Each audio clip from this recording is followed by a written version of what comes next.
YouTube, what is going on, Lakers family? In today's video, we got some NBA news involving the Los Angeles Lakers. So today, according to James Piercy, the author of NBA Analysis Network, he did propose a blockbuster trade for the Lakers to acquire Ben Simmons from the Brooklyn Nets and also receive a 2027 first-round pick from the Phoenix Suns via the Brooklyn Nets. And the Brooklyn Nets receive Lakers players including D'Angelo Russell and Rui Hachimura. Now, Ben Simmons was an All-NBA player.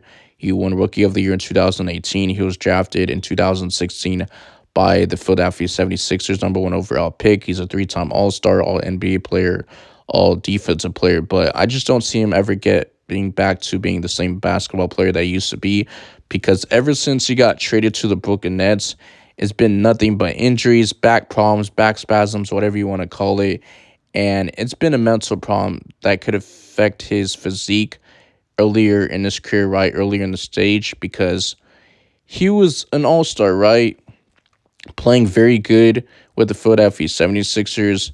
And I don't mind him not having a jump shot, but if he can get back to averaging a stat line of like at least 16, 8, and 8, I don't mind it, or at least 14, 6, and 6. I think it was more of like 16, 6, and 6. But either way, if he doesn't include a three-point shot, just a jump shot, I'm fine with that stat line. But last season for the Brooklyn Nets, his stat line was atrocious. He did average close to 6.9 points per game, shooting 56.6% from the field, 6.3 rebounds, 6.1 assists, 0.6 blocks, and 1.3 assists.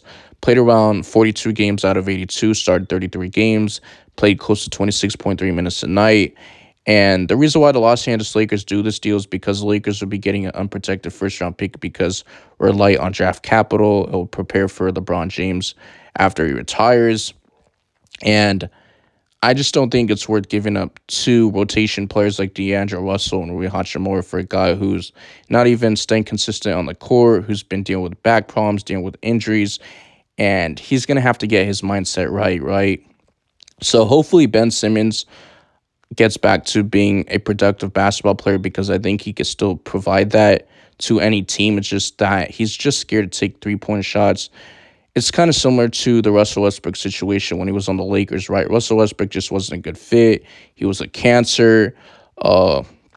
Chemistry wasn't good. But the difference between Ben Simmons and Russell Westbrook is, at least Russell Westbrook is not scared to at least take a jump shot, take an attempt. But the thing with Ben Simmons, he's not even attempted to take a jump shot. And I'm tired of this. Every single offseason, we hear that Ben Simmons is in the lab, shooting threes in the drills, and it just doesn't translate to the NBA. Until I see, I'll believe it. But for right now, I'm not going to keep falling for that, because we see that every single offseason. But for the Los Angeles Lakers, Ben Simmons can be a valuable rotational player if it's worth the cost, if he can get back to being the all-star player that he used to be. But the Lakers will likely have to use him as a six-man, playing that six-man role similar to Russell Westbrook when he was on the team. And he can run the team's offense when James sits. And when those two players, not sits, but when those two players together play on the Lakers could use Simmons as a role man, pick and roll sets for all of his flaws, because Simmons can still be an impactful player on the defense end if nothing else comes, right? Because his three-point shooting is not going to be there. He's not very efficient. From the field he is, but his three-point percentage is terrible. His three-point percentage for his career is around 13.6%, which is terrible. Atrocious. But the reason for the Brooklyn Nets they do this is because the Nets have a bunch of draft capital, acquiring those draft picks from Kevin Durant and Kyrie Irving. So they got draft picks in return. They got plenty of it. On the other hand, they don't have control of their own draft picks. So the Houston Rockets control the Nets draft picks through 2027. So the Nets would have no incentive to lose it. And if the Nets cannot incorporate Ben Simmons into the rotation, it could be possible that he still fills out of the rotation like he did last season. But if the Brooklyn Nets do not have any faith in remaining Ben Simmons, they can move him and they could trade him. So in return, they should seek a playmaker in the roster, because they would have depth. And D'Angelo Russell, he was an all-star, right? That was when he was a first-time all-star with the Brooklyn Nets. And he'll be a solid addition, because he'll provide playmaking, scoring, and they will need a playmaker. And that was his best years of his career in Brooklyn. So the Nets are missing a player with a skill set Of course, it's not like Chris Paul, but he could still be a valuable basketball player, right? He would add playmaking and scoring plus shooting. So, Lakers fans, NBA fans in general, you guys let me know in the comment section how do you guys feel about this trade proposal. In my personal opinion, I'm not the biggest fan of Ben Simmons, and I'm not going to say he's never lived up to the expectations. Of course, he was an all-star. Should I say superstar? Not really. Of course, he didn't lead the Philadelphia 76ers to an NBA Finals or anything like that, but Ben Simmons, he was one of the best defensive players in the league. Very good playmaker, very good passer.